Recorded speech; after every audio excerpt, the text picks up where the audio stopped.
Today I'm going to show you how to make a rug like this skid-free using the brush-on 40 urethane rubber. Now the problem that I'm faced with here is that this particular rug slides around, causing a hazard and slip and fall potential, and to eliminate that we're going to coat the back of the rug with a layer of the brush-on 40 urethane rubber. Now let's just jump into that project and see how it's done.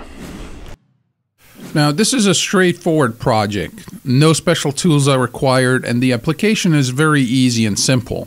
We're simply going to unroll the rug and place it onto its front so that the backside is exposed, and then using some masking tape that you can get at any hardware store, we're going to mask off the area that we want to apply the material to.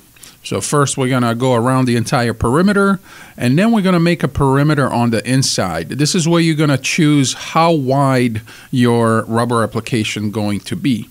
Here we're doing about 1 inch of rubber application all around the perimeter, and then we're going to place an X going over the entire center of the carpet. This is going to give us much more stability overall once the material is applied. Now the product we're going to be using for this project is the brush-on 40. This is a 1:1 mix ratio by volume product with a pot life of 20 minutes and a cure of 16 hours. Now the reason why I'm using the brush-on 40, it's a thickened brush-on application material. It means it's going to stay in place where you apply it. Being a thickened brush-on application material will not leak through or seep through to the other side of the carpet. Now, when dispensing the brush-on 40 or any thickened material like this, we like to use a procedure called pack it in and level it off or top it off. So we're going to pack the material in and then we're going to level it off, making sure there's no large air voids in that dispensing cup. Otherwise, you can throw the material off ratio if there's too much air voids. To extend the shelf life of unused moisture-sensitive polyurethane products like the brush-on 40, simply use some extended, sprayed right into the container as the lid is applied and shut. All it takes is 1 second of spray for a small container like this.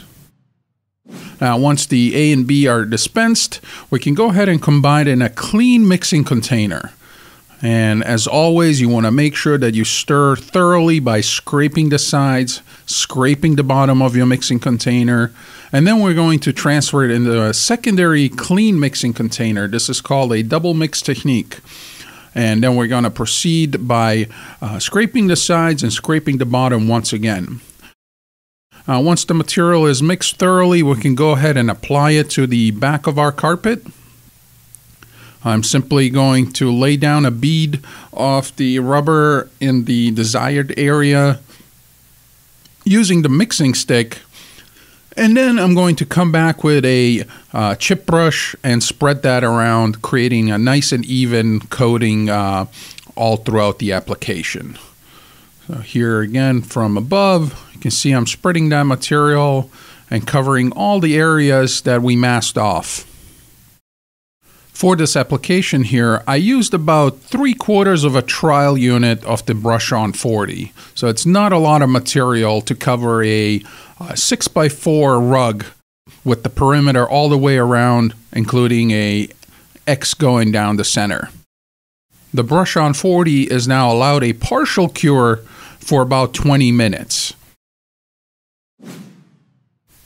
Then we're going to come back and we're going to remove that masking tape.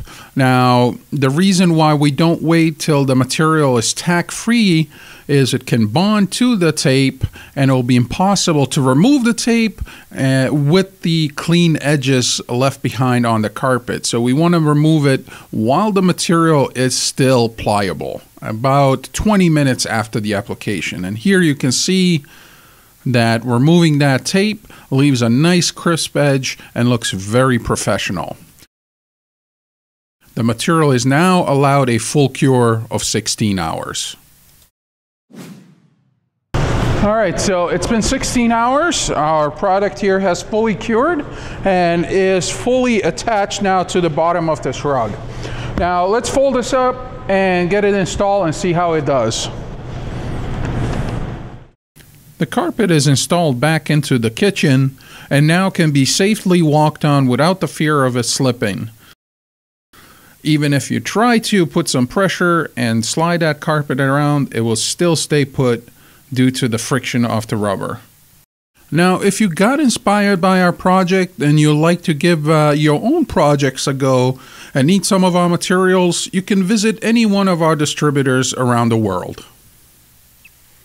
So there you have it, a simple and easy way to make a rug like this skid-free using the Brush-On 40.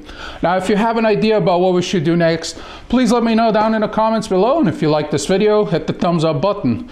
Now, to keep up with our latest mold making and casting videos, remember to subscribe.